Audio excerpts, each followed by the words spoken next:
दोस्तों, भारतीय टीम के पूर्व कप्तान रोहित शर्मा को अचानक से ये बोलकर कप्तानी से हटा दिया गया कि अब भारतीय टीम के अगले वनडे कप्तान नहीं हो, यानी आपको हटाया जाता है। लेकिन दोस्तों, इस वीडियो में मैं आपको पूरा खुलासा करने वाला हूं कि आखिर रोहित शर्मा को किसने कप्तानी से हटाया। क्या सेलेक्टर्स खिलाफ थे रोहित के, या फिर गौतम गंभीर इसके जिम्मेदार थे, या फिर टीम इंडिया के ड्रेसिंग रूम में कुछ फूट पड़ी जिसकी वजह से सारे खिलाड़ी रोहित शर्मा के खिलाफ हुए और अचानक से उन्हें कप्तानी से हटाया गया। इस वीडियो में मैं आपको सारी जानकारी बता दूंगा, क्योंकि एक ऐसा बड़ा खुलासा हुआ है रोहित शर्मा की कप्तानी को लेकर दोस्तों, जो आपके पैरों तले जमीन खिसका देगा। क्योंकि ये सारी चीजें ऐसी हैं जो रोहित शर्मा को लेकर कभी भी एग्जिस्ट होती ही नहीं थी। आपको क्या लगता है कि रोहित शर्मा ने जब कप्तानी संभाली थी, मैं आपको डिटेल से बताऊंगा, एक एक चीज बताऊंगा कि क्या अगरकर ने पहला स्टेप लिया था कि रोहित को कप्तानी से हटाते हैं, या फिर गंभीर ने सबसे पहली पहल की थी कि हमें रोहित शर्मा को बतौर कप्तान नहीं चाहिए। दोनों में से कौन है सबसे बड़ा जिम्मेदार? बस पूरा इस वीडियो में आपको विस्तार से जानकारी देता हूँ। बस रिक्वेस्ट यही रहेगी कि चैनल को आपको लाइक करना है, सब्सक्राइब करना है, शेयर करना है। दोस्तों, साल 2021 में जब विराट कोहली को कप्तानी से हटाया गया, वनडे की मैं बात कर रहा हूँ, जब वनडे कप्तानी से हटाया गया और अगली जो सीरीज थी वो थी साउथ अफ्रीका। भारत को साउथ अफ्रीका का दौरा करना था। उस दौरे पर विराट ऑलरेडी टेस्ट की कप्तानी कर रहे थे। वहां पर उस वक्त ऐसा था कि विराट ने खुद छोड़ दी थी टी20 की कप्तानी, तो वहां किसी और को करनी थी। और टेस्ट में विराट ऑलरेडी कप्तान थे, ओडीआई में रोहित को कप्तानी करनी थी और रोहित को अपॉइंट कर दिया गया था। तब से लेकर साल 2025 चैंपियंस ट्रॉफी तक, यानी तकरीबन 4 साल तक मानकर चलिए आप, रोहित ने टीम इंडिया की कमान संभाली। और इस 4 सालों के दौरान जो कोचेस रहे रोहित को सपोर्ट करने वाले, वो ये रहे, एक राहुल द्रविड़ के साथ उन्होंने काम किया बतौर कोच, और दूसरे गौतम गंभीर के साथ काम किया।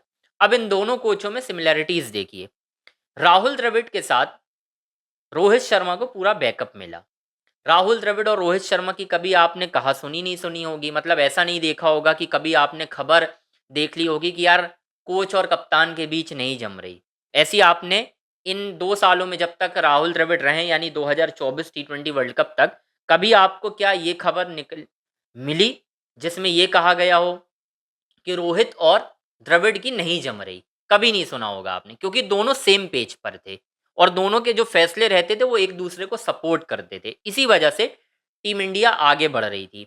2024 का टी20 वर्ल्ड कप आता है, रोहित की कप्तानी में हम टी20 वर्ल्ड कप जीतते हैं दोस्तों। उसके बाद राहुल द्रविड़ का कार्यकाल खत्म होता है और उसी दौरान जब टी20 वर्ल्ड कप से ठीक पहले आईपीएल हो रहा था, उस आईपीएल के दौरान एक खबर निकलकर सामने आती है कि यार गौतम गंभीर टीम इंडिया के अगले हेड कोच नियुक्त होने वाले हैं। ऑलमोस्ट तय हो चुका था, सिग्नेचर बस होने थे।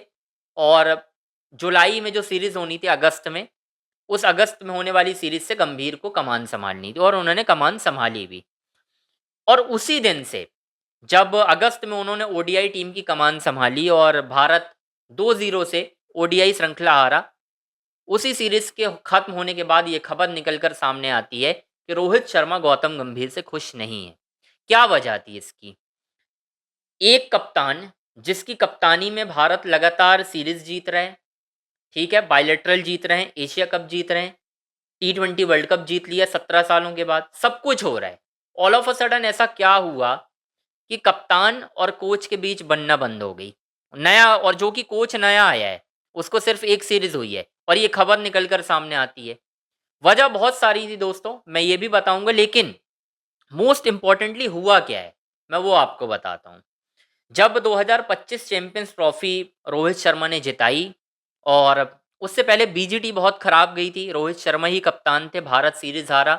और उसके बाद रोहित ने कभी दोबारा भारत के लिए टेस्ट क्रिकेट नहीं खेला। लेकिन वाइट बॉल में रोहित एक्सेप्शनल थे, उनकी कप्तानी भी बहुत अच्छी चल रही थी और परफॉर्मेंस तो लाजवाब थी ही।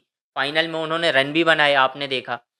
और किसी ने नहीं सोचा होगा दोस्तों कि यार रोहित शर्मा जिस फाइनल को जिता रहे हैं, यानी 2025 का चैंपियंस ट्रॉफी का फाइनल जिसे वो जिता रहे हैं, वो उनका आखिरी मैच होगा बतौर कप्तान।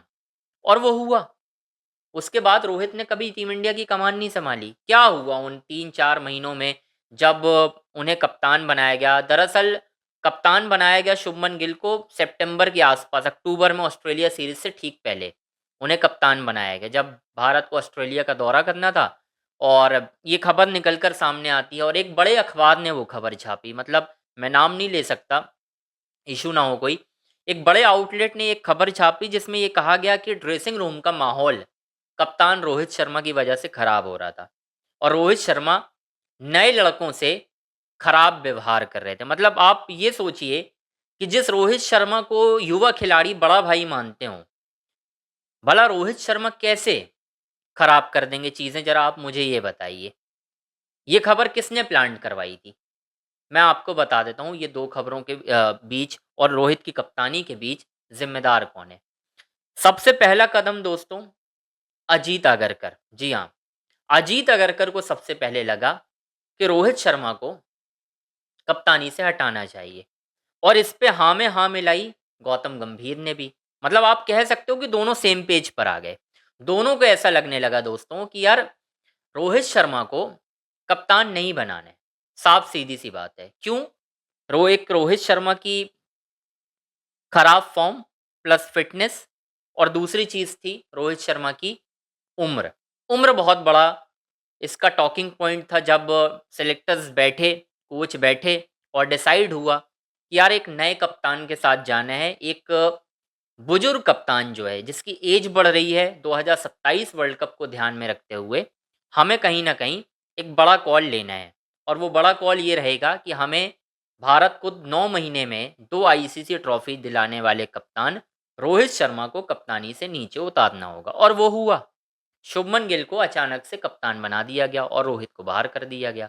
बाहर इन द सेंस कि भाई उप कप्तानी भी नहीं मिली और ये भी तय हो गया कि अब वो कप्तान भी नहीं है, और साथ ही साथ आरोप भी लगे कि रोहित ड्रेसिंग रूम का माहौल खराब कर रहे हैं। फिर उसके बाद दोस्तों कहानी ये हुई कि रोहित ने कभी पूछना भी नहीं चाहा और रोहित ने अपनी इंडिविजुअल परफॉर्मेंस पे ध्यान देना शुरू कर दिया, फिटनेस बेहतर कर ली, बहुत सारी चीज़ें हुई। मतलब उस वक्त ये सारी चीज़ें होने लगी कि भाई साहब रोहित को अब कोई लेना देना नहीं है। रोहित अपनी और अपनी टीम की परफॉर्मेंस देख रहे हैं, बाकी उन्हें कप्तानी में कोई पूछेगा तो बताएंगे, अदरवाइज उन्हें कोई लेना देना नहीं है। ये खबर दोस्तों उस वक्त आई। अब आप कॉन्टेक्स्ट समझ गए होंगे कि गंभीर और अजीत अगरकर दोनों की मिली भगत थी कि इन दोनों में किसका हाथ है। तो मैं जाहिर सी बात है कहूँगा सिलेक्टर्स का बहुत बड़ा हाथ रहता है। सेलेक्टर्स क्योंकि खुद फैसला लेते हैं ना, सेलेक्टर्स को ये सोचना नहीं पड़ता है कि हम ये फैसला लें या ना लें। ये सारी चीज़ें भी सामने निकल कर दोस्तों आती हैं, जिस पर कहीं न कहीं विचार विमर्श हर बार करना पड़ता है आपको। तो यहाँ पर रोहित को कप्तानी से उतारने में जो बहुत बड़ा हाथ है दोस्तों, वो गंभीर और अगरकर दोनों का है। मिली-भगत आप कह सकते हैं। मतलब 50-50 और 60-40 वाला हिसाब नहीं है। सीधा गंभीर प्लस अगरकर ने मिलकर रोहित शर्मा की कप्तानी ले ली। जस्ट बिकॉज़ कि उन्हें नहीं चाहिए था कि कहीं न कहीं रोहित अपनी चीज़ें आगे एग्ज़ीक्यूट करें, बढ़ाएँ, इसी वजह से उन्हें कप्तानी से उतार दिया गया। ख़ैर दोस्तों आपकी क्या राय बन रही है? कमेंट बॉक्स में हमें ज़रूर बताना है। हमारे चैनल अंजनी ऑन स्ट्राइक को आपको लाइक करना है, सब्सक्राइब करना है, शेयर करना है। सारी बड़ी अपडेट आपको इसी चैनल पर मिलेगी।